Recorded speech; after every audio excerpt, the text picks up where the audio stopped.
सच का बिगुल, खबरें सच्चाई के साथ, देखते रहिए।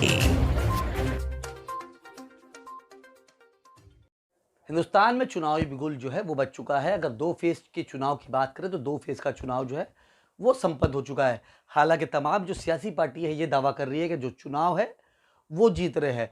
पार्टी के दावे तो हमेशा से देखते हुए नजर आ रहे हैं। अगर मुंबई की बात कर ले तो मुंबई में 5वें फेज के अंदर जो है वो चुनाव होना है। आने वाली 20 मई को जो है मुंबई और मुंबई के आसपास की सीट पे जो है पोलिंग की जाएगी। और यहाँ अगर बात कर ले इंडिया अलायंस की या एनडीए की तो दोनों ही पार्टी ये दावा कर रही है कि हम जो है चुनाव जो है महाराष्ट्र और मुंबई के अंदर जीतते हुए नजर आ रहे हैं।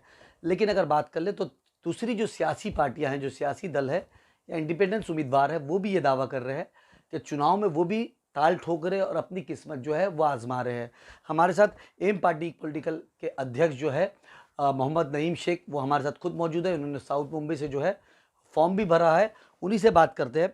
मोहम्मद नईम जी, सबसे पहला सवाल ये कि चुनाव लड़ने का असली मकसद क्या होता है? क्योंकि इसके पहले भी आपने बहुत चुनाव किस्मत आजमाई लेकिन कामयाबी नहीं मिली। फिर क्यों इंडिया अलायंस और एनडीए दोनों के बीच में जो है लड़ाई मजबूती से है? आपने भी फॉर्म भर दिया है, क्या वजह रही? मैं ये बताना चाहता हूँ कि भले ही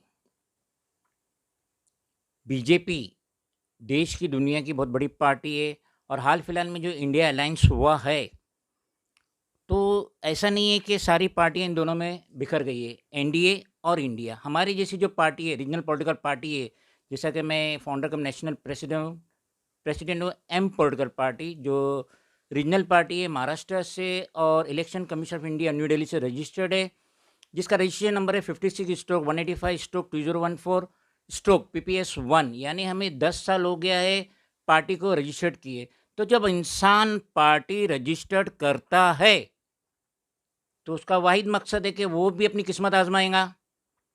उसके भी कुछ प्लानिंग है कि किस तरीके से देश की उन्नति में वो अपना योगदान दे। इसलिए मैंने भी ये 18th लोकसभा इलेक्शन का नॉमिनेशन फॉर्म भरा हूँ मुंबई साउथ कॉन्स्टिट्यूंसी से, जहाँ पे अरविंद सावंत जो 2 टर्म के सिटिंग एमपी है 2014-2019, और जहाँ पे यामिनी यशवंत यादव भी अपनी किस्मत आजमा रही है, और मैं भी on behalf of AIM political party Mohammad Naeem Shaikh, मैं भी अपनी किस्मत आजमा रहा हूँ। आपने कहा कि हर पार्टी जो है वो चुनाव लड़ती है और कुछ ना कुछ करने की चाहत होती है। मोहम्मद नईम शेख से हम सीधा सवाल यही पूछेंगे कि मोहम्मद नईम शेख जो है क्या सोशल एक्टिविटीज़ करते हैं और लोग आपको क्यों वोट दें? पिछले 40 सालों से 1984 से मैं मुंबई में अपने खिदमात अंजाम दे रहा हूँ, और ना जाने कितने लोगों का मैंने साथ दिया। उनके जो मसाइल थे मैंने उन्हें हल किया, चाहे वो पुलिस के मसाइल थे, चाहे लोकल गुंडे के मसाइल थे, चाहे बीएमसी के मसाइल थे, चाहे अदर मसाइल थे। तो नईम शेख फ्रंट पे रह के सिटीज़न की मदद किया। इसलिए मुझे उम्मीद है कि लोग मुझे वोट देंगे, और मुझे एक ऐसा वोट देंगे कि मैं एक इज़्ज़त महसूस कर सकूँ। देखिए, आपने वोट की बात करी। चुनाव जो है इस वक्त पहले जैसा चुनाव नहीं रहा। चुनाव की बात करें तो चुनाव में धन, बाहुबल, तमाम चीज़ें लगती है। आपके पास संगठन भी इतना मजबूत नहीं है, और आजकल तो हेलीकॉप्टर से देखा जाता है कि जो चुनाव प्रचार होता है हेलीकॉप्टर से होता है। एक आप महाराष्ट्र की रीजनल पार्टी से और इंडिपेंडेंस की बात कर ले तो वो जो खर्चा है और वो जो सोर्सेस है वो कहाँ से आप लोग लेके आएंगे, और कैसे आप ये दावा करते हैं कि आने वाले वक्त में आप भी चुनाव के अंदर जो है मजबूती से टाल ठोक सकते हैं? मैं ये दावा नहीं कर रहा हूँ कि मैं ये चुनाव जीत जाऊँगा। फर्स्ट एट ऑल, मुझे वोट चाहिए, और जो लोगों का मैंने काम किया है मुंबई में 40 साल, कोई छोटा अरसा नहीं होता है। और ऐसा नहीं कि मैं जस्ट मुंबई सेंट्रल का काम किया या मझगांव का काम किया। मेरे पास जो मेरी कॉन्स्टिट्यूंसी है मुंबई साउथ, जो कि वर्ली भी है, सिवड़ी भी है, वहाँ के लोग भी आके मुझसे मेरी खिदमत लिए। और रही बात फंडिंग की, तो किसने कहा कि चुनाव लड़ने के लिए फंडिंग चाहिए? ये जितने भी नेता हैं जिन्होंने भी नई नई पार्टी बनाई थी, किसी के पास फंडिंग नहीं थी। उनको सपोर्ट चाहिए पब्लिक का, आवाम का। वो बहुत कम लोग हैं जो पैसा लेके वोट देते। जैसा मैंने आज तक वोट दिया, मैंने 3-3 घंटा धूप में लाइन लगा के मैंने वोट दिया। और बाज़ औक़ात तो ऐसा हुआ, जब मैं वोट देने गया तो वहाँ का जो इंचार्ज था वो ऐसा आके मुझे नमस्ते करता है। मैं बोला, सर क्या हुआ, ऐसा क्यों नमस्ते कह रहे हैं? बोले आप सबसे पहले आए, 7 बजे का टाइम रहता है, पौने 7 बजे मैं वहाँ पहुँच जाता हूँ, यहाँ टेबल नहीं बिछता है, उससे पहले मैं पोलिंग बूथ पे पहुँच जाता हूँ अपना वोट देने के लिए। तो बहुत सारे सिटीज़न हैं और मोस्टली फ्लोटिंग जो वोटर्स है, जो 20% होता है, जो कॉन्स्टिट्यूंसी का 20% वोटर्स है, जिसे फ्लोटिंग वोटर्स कहते हैं, जिसे पैसे से लेना देना नहीं है, वो सिर्फ देखता है कि ये कैंडिडेट उस लायक है, भले वो समझे कैंडिडेट जीतने वाला नहीं है, लेकिन वो उसको ही वोट देता है क्योंकि वो चाहता है एक पढ़े लिखे एक समझदार कैंडिडेट को वोट दें। चुनाव के अंदर आपका असल मुद्दा क्या होगा? आप साउथ मुंबई से चुनाव लड़ रहे हैं, मुद्दे क्या है चुनाव लड़ने के? बहुत सारे मुद्दे जिस तरीके से इग्नोर किया गया है, आज से पहले जो भी यहाँ के मेंबर ऑफ पार्लियामेंट थे, भले ही कई दफ़ा जीते, लेकिन बेशतर उन्होंने सिटीज़न की तरफ तवज्जो नहीं दिए। उनकी शादियाँ अटेंड कर लेना उनकी तवज्जो नहीं रहती है, उनके लिए एक आध रिकमेंडेशन दे देना वो तवज्जो नहीं रहती है। जो उनकी बेसिक ज़रूरियात है, इंफ्रास्ट्रक्चर है, फ्री मेडिकल सर्विसेज है, बिजली लाइट पानी है, रोड के बेनिफिट है, इंफ्रास्ट्रक्चर की बेहतरीन है, ये सब करना चाहिए बनिस्बत इसके कि किसी की भी शादी अटेंड कर लिए, किसी को एक रिकमेंड लेटर दे दिए। तो ये इसकी बनिस्बत जो बेसिक प्रॉब्लम है सिटीजन की, उस कॉन्स्टिट्यूंसी की, वो सॉल्व करना चाहिए। नईम शेख क्या करेंगे? आप तो दूसरे की बात बता रहे, नईम शेख जो है वो क्या करेंगे? मैं मेरी कॉन्स्टिट्यूंसी के लिए जो बिजली के प्रॉब्लम है, जैसा कि अदर स्टेट्स में लाइक ए दिल्ली जो 200 यूनिट बिजली फ्री है, तो हम मुंबई के रहने वाले, महाराष्ट्र के रहने वालों को क्यों फ्री नहीं है? क्यों हॉस्पिटल की बेसिक फ्री सर्विसेज नहीं है? क्यों एजुकेशन फ्री नहीं है? क्यों लेडीज़ को बसेस की सर्विस फ्री नहीं है? क्यों पेंशन स्कीम नहीं है लेडीज़ को, एजेड को? ये सब बेहतरीन बेनिफिट मिलना चाहिए। नईम शेख जी, आपने सबसे पहले ये कहा कि मैं चुनाव जो है जीतने के लिए नहीं लड़ रहा हूँ, बेशक आपने ये कहा। तो चुनाव लड़ने के लिए आप जीतने के लिए नहीं लड़ रहे, तो आप किसी ना किसी को हरवाने के लिए ज़रूर लड़ रहे हो। मेरा तो मिशन ही नहीं है किसी को हराना।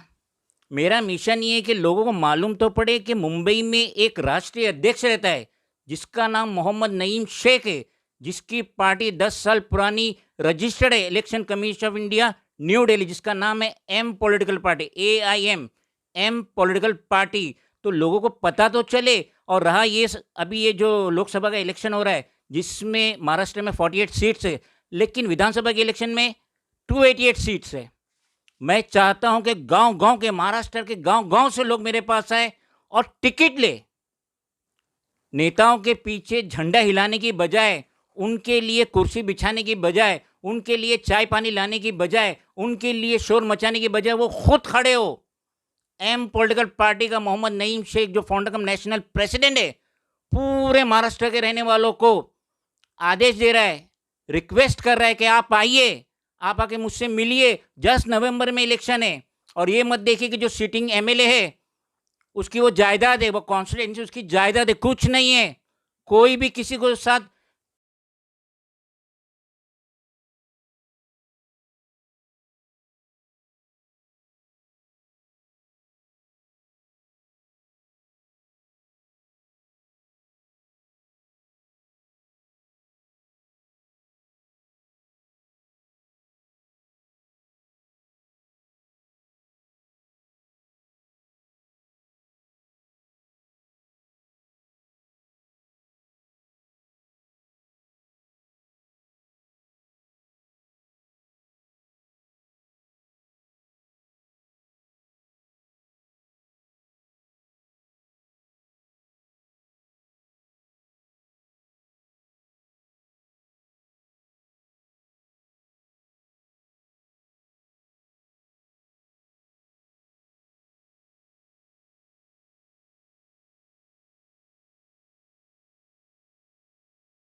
पार्टिसिपेट कर सकता है, इलेक्शन लड़ सकता है और अपनी किस्मत आजमा सकता है। एक आखिरी सवाल नईम जी, आपने ये कहा कि आम लोगों से आह्वान है कि वो आवे चुनाव लड़े, क्योंकि हम ये देखते हैं कि राजनीति में बड़े बड़े दिग्गज नेता जो है वो बन चुके हैं।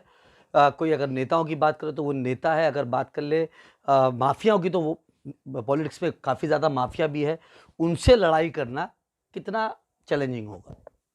कोई भी प्रॉब्लम नहीं है, क्योंकि जब आचार संहिता लगता है तो जितने भी लोकल पुलिस है, जितने भी मंत्रालय सब ठप हो जाते।